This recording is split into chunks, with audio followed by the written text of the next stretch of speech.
Good morning, students. In this video, we will understand the phases of website development and another topics. First of all, we will start with the phases. Website को design करते समय आपको 6 steps important जो है उसका ध्यान रखना होगा कि उसको आपने डिज़ाइन कैसे करना है ताकि वेबसाइट जो है फुल्ली फंक्शनली एंड उसका जो इंटरफेस है वो अप टू डेटेड दिखाई दे और मेंटेनेंस भी इजीली हो जाए। पहला क्या है, इंफॉर्मेशन गैदरिंग। जो भी आप इंफॉर्मेशन गैदरिंग करनी है आपको उसकी ध्यान में रखना है कि आपने वेबसाइट के अंदर क्या क्या कंटेंट दिखाना है, उस सभी चीज़ की इंफॉर्मेशन आपने इकट्ठी करनी है। सेकेंड थिंग इज प्लानिंग करनी है भी आपको वेबसाइट कैसी दिखानी है, कौन सा थीम है, किसके रिगार्डिंग बनानी है, आप उसमें क्या क्या चीज़ें चाहते हो, कैसे वो डिफरेंट दिख सकती है अनदर वेबसाइट से। थर्ड थिंग इज डिज़ाइन, उसकी डिज़ाइनिंग कैसे हो सकती है, कैसा इंटरफेस आप उसका दिखाना चाहते हो, margin, padding, styles, images, videos, everything जो भी आपको उसके अंदर ऐड ऑन करना है उसकी डिज़ाइनिंग कैसी होगी।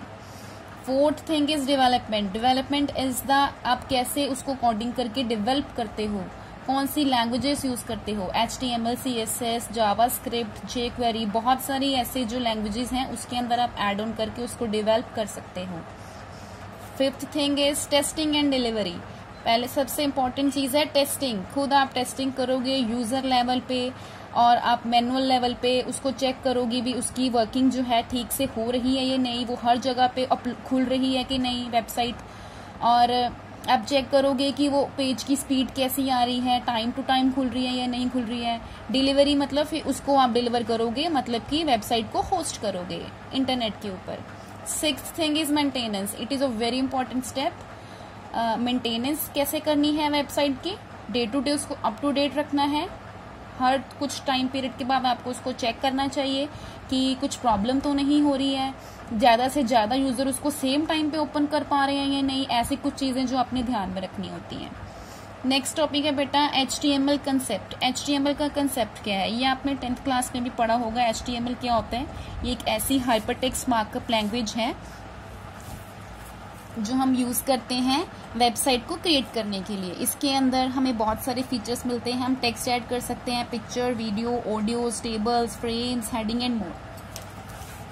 It also provide the convenience of collecting information by creating form. हम इसके अंदर फॉर्म्स क्रिएट कर सकते हैं जिसके हम इंफॉर्मेशन डाल सकते हैं, और बहुत सारी लैंग्वेजेस जो हैं इसके अंदर लोड हो सकती हैं। लाइक जावास्क्रिप्ट मैंने आपको बताया था, jQuery भी हो सकता है, CSS हो सकती है जिसको हम यूज़ कर सकते हैं। अब आगे पढ़ते हैं इसके टाइप टैग्स की। HTML के जो टैग्स हैं उसकी क्या टाइप्स, इसके अंदर 2 टाइप के टैग्स होते हैं। फर्स्ट है पेयर टैग एंड सेकेंड है सिंगुलर टैग। पेयर टैग क्या होता है, जो टैग हमेशा ये होता है ओपनिंग एंड ये होता है क्लोजिंग, जो हम इसको स्लैश के साथ यूज़ करते हैं। पेयर टैग होता है जिसकी पेयरिंग होती है, ओपनिंग भी और क्लोजिंग भी। एंड सिंगुलर टैग होता है जिसकी कोई क्लोजिंग नहीं होती, हमें उसकी क्लोजिंग करने की जरूरत नहीं है। नेक्स्ट टॉपिक है बेटा HTML's role in the web. HTML का वेब के अंदर क्या रोल है। HTML लैंग्वेज जो हम वेबसाइट डिज़ाइन करने के लिए यूज़ करते हैं, जब हम कोडिंग करते हैं आफ्टर उसके बाद क्या करेंगे, हम उसको चला के देखेंगे पेज को भी हमारा पेज कैसा दिखाई दे रहा है, जो हमने डिज़ाइन करा है जिसके अकॉर्डिंग वो वैसा फेस दिखा पा रहे हैं या नहीं दिखा पा रहा। उसके लिए हमें अपने पेज को रन करना पड़ता है ब्राउज़र के ऊपर, जो क्या करता है, डिस्प्ले करता है, मेकिंग इट व्यूएबल। जो भी कोड है हमने उसको कैसा, उसके अंदर टेबल लगाया है, वीडियो लगाई है, कंटेंट लिखा है, कैसा जो भी उसको डिज़ाइन करा है, वेब ब्राउज़र हमें वो शो करेगा कि आपका पेज आफ्टर कोडिंग ऐसा दिख रहा है। If you use the view source code option, हम अगर वेब ब्राउजर के ऊपर राइट क्लिक करके व्यू सोर्स कोड की ऑप्शन देखते हैं तो हमें वो वही वाली कोडिंग दिखाता है जो हमने लिखी थी।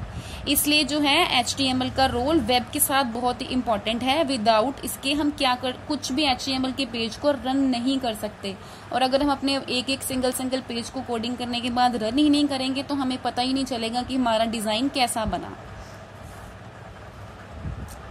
नेक्स्ट है बेटा structure of HTML document. HTML document का स्ट्रक्चर कैसा होता है, ये तो आपने पहले भी इसकी कोडिंग करी होगी HTML की, कि फ्रंट पे आपने क्या लिखना है। स्टार्टिंग पे पहले HTML टैग को आप स्टार्ट करते हो और at the end last page के बिल्कुल लास्ट में आप HTML टैग को क्लोज करते हो। और उसके अंदर भी बहुत सारे टैग्स को आप डिवाइड करते हो, जो कि मेनली 2 पार्ट्स में डिवाइड होता है, head part and body part. Head part के अंदर हम जो बाकी अदर लैंग्वेजेस हैं उनको यूज करते हैं, जैसे कि CSS और भी बहुत सारी लैंग्वेजेस हैं उनको यूज करेंगे। और बॉडी पार्ट के अंदर हम अपनी मेन बॉडी का कंटेंट लिखेंगे। देखो HTML हेड के अंदर हमने सिर्फ टाइटल दिया है, बॉडी के अंदर हमने एक लाइन डिस्प्ले करवाई है, ठीक है। हेड पार्ट के अंदर क्या करते हैं, हम हेड टैग को स्टार्ट करते हैं, हेड टैग को क्लोज करते हैं। इसके अंदर हम इंफॉर्मेशन डालते हैं जो header detail of HTML document की होती है। HTML डॉक्यूमेंट की जो हेड के ऊपर मतलब टॉप की जो डिटेल्स होती हैं वो हमें शो करती हैं। ये टाइटल हमें बिल्कुल यहाँ पे शो करता है जब हम पेज को रन करते हैं। For example page title, information about Meta data etcetera, वही जो मैंने आपको बताया पेज का टाइटल। उसके बाद है बॉडी पार्ट। बॉडी पार्ट के अंदर क्या होता है, बॉडी टैग स्टार्ट करते हैं, बॉडी टैग को एंड करते हैं। जो भी मेन इन्फॉर्मेशन हमने लिखनी है, जैसे ये लाइन लिखी गई थी, welcome to the world of HTML and CSS, ये लाइन आपकी जब आप इसको रन करोगे ब्राउजर वाले पेज पे फ्रंट पे आपको यही वाली लाइन शो होगी। अगर आप इसको टेबल में डिस्प्ले करवाओगे तो ये आपको ब्राउजर वाले पेज में टेबल के अंदर शो करेगी। ये उसके बाद आता है हमारा HTML एडिटर। HTML एडिटर क्या करता है, ये एक HTML नोटपैड का एडिटर इन्होंने यूज करा है यहाँ पे HTML को कोडिंग करने के लिए। इसके अंदर जैसे हम जो भी HTML के tags, head part, body part, कुछ भी हम लिखते हैं, हम यहाँ से अपनी लैंग्वेज सिलेक्ट कर सकते हैं HTML, और वो हमें उसके थ्रू आपको दिखाएगा भी ये ऐसा ऐसा टाइप हो रहा है। बेटा ये मैं आपको इतना ब्रीफली अभी सारा HTML का समझा चुकी हूँ। ये HTML एडिटर के अंदर भी वही लिखा गया है। हम HTML की जितनी भी कोडिंग है इसके अंदर कर सकते हैं। नोटपैड प्लस का एडिटर इसमें यूज करा गया है। जब आप इसको कोडिंग करके देखोगे या कुछ भी टाइप करके देखोगे, आप समझ पाओगे भी इसके अंदर कैसे लिखा गया है।